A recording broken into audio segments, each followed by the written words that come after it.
So mga tol, nagkaroon na po ng press conference kahapon sina Charlie Suarez kasama ang coach niyang si Coach Delphin Bohols at Chavit Singson at manager ni Suarez sa US. Pinag-usapan nga po nila mga tol ang plano kay Suarez matapos ang controversial na laban ni Suarez dito kay Emmanuel Navarrete noong nakaraang linggo na nauwi sa technical decision. Pabor dito kay Emmanuel Navarrete. Bungad nga po agad ni Chavit Singson mga tol na mafia daw tayo. Buong akala daw niya wala na daw mafia sa US. Maliwanag daw kasi na panalo dapat si Suarez. Nakita daw ng buong mundo na suntok daw talaga ni Suarez ang nagpabiyak sa kilay ni Navarrete at hindi headbutt na sinasabi ng referee.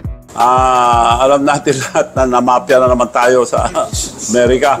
Akala ko wala na mafia eh. Sa June 2 pa daw malalaman ang resulta kung gagawing no contest o ibibigay ang panalo kay Suarez. Pero asahan daw natin na magkakaroon ng rematch ang dalawa. Pwede daw mangyari yan dito sa Pinas o kaya naman daw sa Amerika. Depende daw yan sa promoter. Pero nauuliligan umano ni Chavit mga tol na mukhang iiwas na daw itong si Navarrete. Aakyat na daw ito ng 135 pounds. So kung aakyat daw itong si Navarrete, paano daw magkakaroon ng rematch? Kaya natanong si Suarez ng mga media kung ano man daw ang mangyayari sa June 2 kung sakaling umakyat daw ng timbang itong si Navarrete. Willing daw ba siyang lumaban sa number 2 contender sa WBO? Sagot ni Suarez mga tol, mas maganda umano kung si Navarrete ang makalaban niya. Kahit daw ibigay sa kanya yung panalo, makikipag-rematch pa din daw siya kay Navarrete. Dahilan ni Suarez, binigyan daw kasi siya ng chance na makalaban itong si Navarrete. Kaya bibigyan din daw niya ng chance na makarematch si Navarrete. So abangan na lang po natin mga tol ang magiging resulta sa June 2. Nagbigay na din ng pahayag si Bob Arum na bagamat hindi daw matutuloy ang binabalak niyang rematch sa paggugunita ng 50th anniversary ng Trilla in Manila sa September 28, wika ni Bob Arum,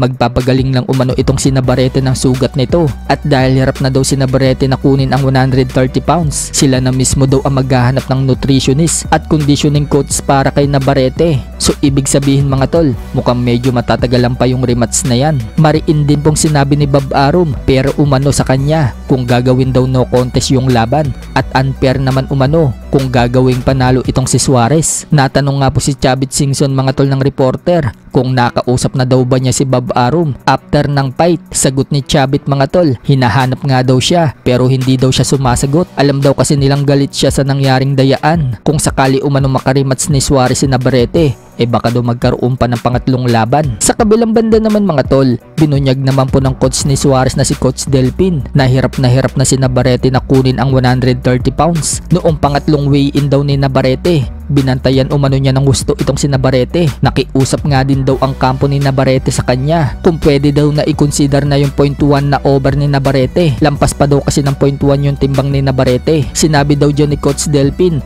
na papayag daw siya na i-consider yung 0.1 kung magpe-penalty daw si Navarrete. Pero hindi daw pumayag yung kampo ni Navarrete mga tol at talagang kinuha daw nila yung timbang. Ani pa ni Coach Delphin yung huling timbang, natumba na nga daw itong si Navarrete. Sinalo na lang daw ito ng teammate niya. Nakita din ni Coach Delphin mga tol na naduduling na daw itong si Navarrete at parang nabibingi na dahil daw siguro yan sa uwaw na ni Navarrete. Kaya napasabi daw si Coach Delphin mga tol na advantage na daw nila yon. Agad daw niyang kinausap si Suarez at sinabing matatalo daw nila si Navarrete kapag tumagal daw yung round. Kaso yun nga mga tol, pagdating sa laban, matatalo na sana itong si Navarrete. Kaso sinave ito ng doktor at ng referee. Nung last na timbang Navarrete, natumba si Navarrete.